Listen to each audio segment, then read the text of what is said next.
How to fix Valorant couldn't install required dependency. Hi guys, welcome back to the new video. In this video I'm going to show you how you can do it easily. So the steps are very easy and simple. So now let's get started. First of all, you have to go on your Windows apps and features, and here you have to go on the app list. Now here you have to search for the Riot Valorant.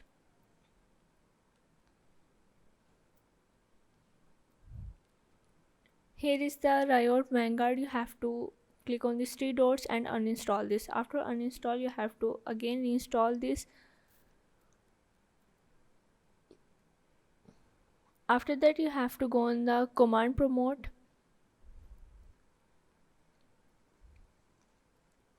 and here you have to click on the run as administrator. After that, you have to type sc delete vgc into the command window and press enter.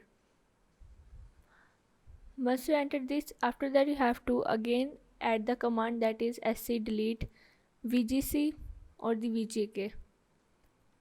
Once you press the enter, you have to type sc delete and press the enter and restart your pc and open your Valorant account. So yeah, this is how you can fix Valorant couldn't install in the required dependency.